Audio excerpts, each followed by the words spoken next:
Hello, sport fans. Mauricio here. Well, let's do something with the Coug Hotel. So, we have a reservations table, and we'll use that.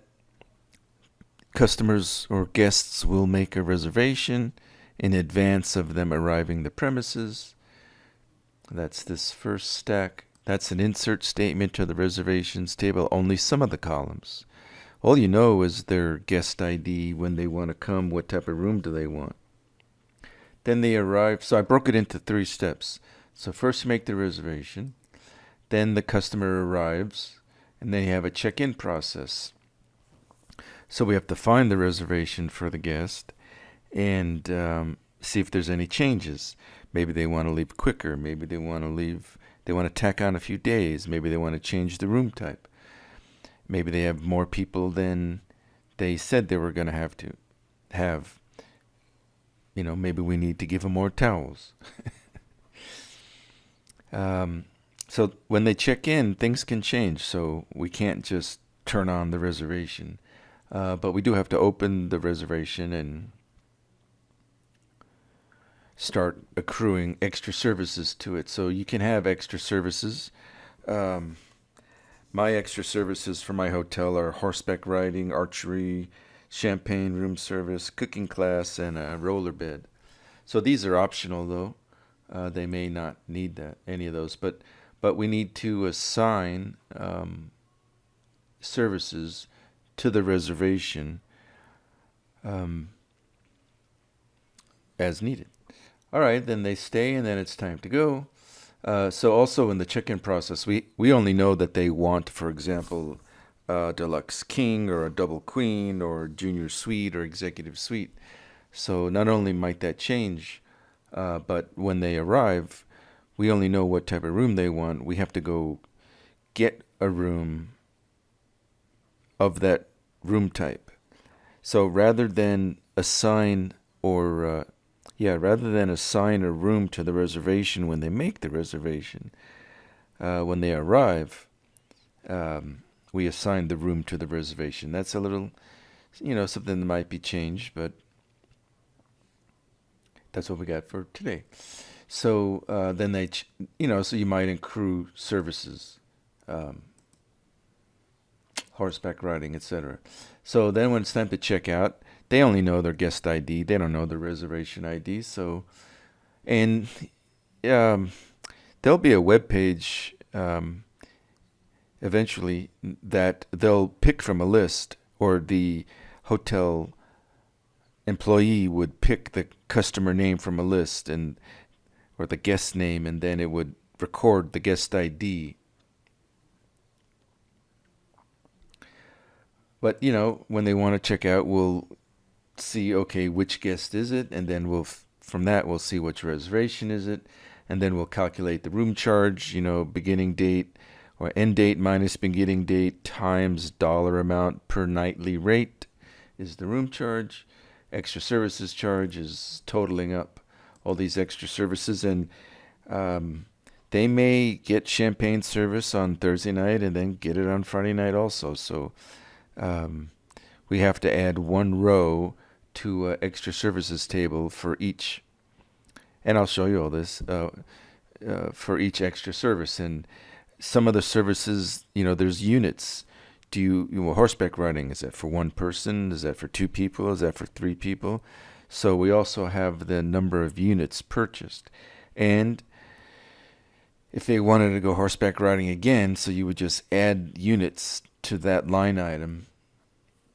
But when we check out, we have to total all that up, make a total of the extra services, make a total of the room charge and extra services, and then from that calculate the tax. I didn't put a column for total with tax. You can if you want. Well, then the guest pays. So you calculate the bill, and the guest pays the bill. And then we close out the reservation. It's paid, and extra services are all closed out. They're paid, and the room status was unavailable, occupied, and then we change it back to available, and then the guest departs the hotel. So this is a 3-step process: reservation, check in, check out. I have and four, I guess four extra services. So let's look at the code for making a reservation. Before we do that, here's the reservation table, what it looks like. Reservation ID to a guest, check in and check out. Number of guests. So when they make the reservation, and then when they check in, it could be different. People bring their friends, um, etc. The number of days may get shortened or lengthened. The room type, uh, like I said, one is a deluxe king, two is a double queen, three is junior suite, four is executive suite. That's my data. You can have whatever room types you want. But the room fee, so I have two completed reservations here, guest one and three. You can see the room number, but so number of days times the room fee, which is in a rooms table, room type table. So you multiply that in, and then you would get a list of all the extra services. Here's a look at the extra services. So this reservation 3 had extra service 1, 2, 3, 4, horseback riding, archery, rooms, champagne, and a cooking class. And number 4, extra service 4, cooking class. So they really like that. Now, excuse me. Yeah, 4 is the cooking class. So you have these units of service. So these need to show paid when they check out. So we'll check somebody in, and then eventually we'll check them out, and you'll see that we'll have extra services. You'll see that these will edit. And I'm giving you all the code, so you just have to follow along and type it in, implement it, get it to work, be able to talk about it. It's a lot of SQL, but none of it that much of a leap. We're inserting a row and then editing the row. And editing data in one table, editing data in another table. So it's maybe a little more typing, but it's not any more difficult. Inserts and updates. That's all we're doing. And changing values like set paid equals true. So here's the extra services. And so these two reservations looks like they're closed out. So open, no, they're closed. This third reservation looks like they didn't show up yet, and so we don't know what room they're assigned to or how many days, etc., etc. So it's open. So they make a reservation. It's open when they're in my system. You can implement this differently, and again, the hope is if you use repetition and create these different systems, then you get the courage to make your own system. And then you could brag like every other developer, and you could demonstrate your system either live or on via video screen capture, demonstrate it to recruiters, and that's wonderful. And you're in the 1% now of people that can code with SQL. All right, so lots of tables, lots of procedures, inserts, updates, but let's see what happens. All right, so let's explain the code for making a reservation. We need to know what the guest is. And again, we'll have a web page where they just select the name. So in my system, you have to be a guest first. You have to register for Expedia, and then you can book hotel rooms. So the system, it's best to use a primary key of a number, not a name. So we use guest ID. If we ever wanted to make a report, we could get the guest name when we're making a select statement to make reports. So we have our estimated or expected check-in date. So we're just making a reservation. We're not there yet. We're just, making reserving a room. And this is what I came up with. Make a reservation, and then when you check in, we'll assign a room to you. But You are welcome to implement this differently. And again, practice makes understanding. Ancient Chinese proverb, tell me and I'll forget. Make me do it, I'll remember.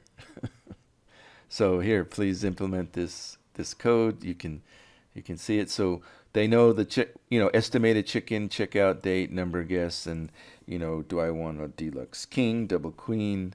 So these are all input parameters. So when we run it, we're going to provide these input parameters. So I got 5 here, and